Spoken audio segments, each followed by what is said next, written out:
Καλησπέρα, δίπλα μας έχουμε τον κύριο Γιάννη Καντή, τον πρόεδρο της Λέσχης Φίλων Πασεραϊκού Τσεκεβάρα Κλαμπ. Θα μας μιλήσει για μια ακόμη όμορφη ποδοσφαιρική βραδιά που διοργάνωσε ο Σύνδεσμος.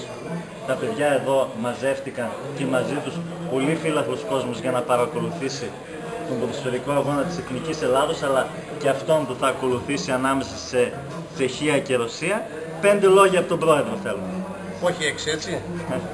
Παρά την άσχημη χρονιά που είχαμε φέτος αγωνιστικά, που πικράθηκαν όλοι οι σεραίοι φύλακοι, δεν το βάζουμε κάτω και με αφορμή την έναρξη του Euro σήμερα και την εμφάνιση της συνθήκης μας στον πρώτο αγώνα με την Πολωνία, καθιερώσαμε έτσι αυτή τη βραδιά, όπως και το προηγούμενο Euro, στον πρώτο αγώνα, να το συνδυάσουμε, να γίνει μια μάζοξη των φίλων, των οπαδών και αρκετών παιχτών που εκτιμήσαμε εμείς από αυτούς τους παίκτες του Πασαραϊκού που κυματώσαν τη φανέλα, τους καλέσαμε εδώ πέρα να τους κεράσουμε, να τα πούμε, να πιούμε και εν πάση περιπτώσει να περάσουμε ευχάριστα μια βραδιά, παρόλη την κακή πορεία που είχαμε φέτος στο πρωτάθλημα.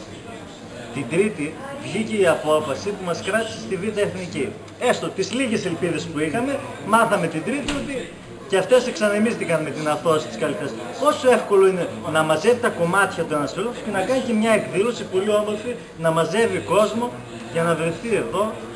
Πόσο και όλα αυτά τα χρόνια, δηλαδή μια ομάδα που την ακολουθούμε συνέχεια, έχει γίνει ασανσέρ, πόσο δύσκολο σε όλες αυτές τις συνθήκες. Εύκολο δεν είναι, αλλά αν είσαι τσε, θα πρέπει να σταθεί στο πλευρό της ομάδας και παρόλες τις δυσκολίες θα πρέπει να τη στηρίξουμε, να στηρίξουμε τον κόσμο μας και να είμαστε έτοιμοι για την καινούργια τη χρονιά. Είναι αυτό που λέμε κάθε φορά. Στα εύκολα Πασαραϊκός, στα δύσκολα Πασαραϊκάρα. Και αυτό το έχουμε αποδείξει στην πράξη εμείς η Τσεκεβάρα. Όχι μονάχα που ακολουθούμε την ομάδα στα εκτός έδρας και στα πιο δύσκολα παιχνίδια, αλλά και στις... Μαζί στα εύκολα και στα δύσκολα, παιδιά. Μαζί στα εύκολα και πιο πολύ στα δύσκολα. Στα εύκολα είναι όλοι. Με τον τηλεβόα σε όλα τα γήπεδα της Ελλάδας, ο χαρακτηριστικός τηλεβόας της Αρκαδίας. Δυστυχώς Μήνυση με κάνουν από την Αρκαδία, αλλά εγώ εκεί.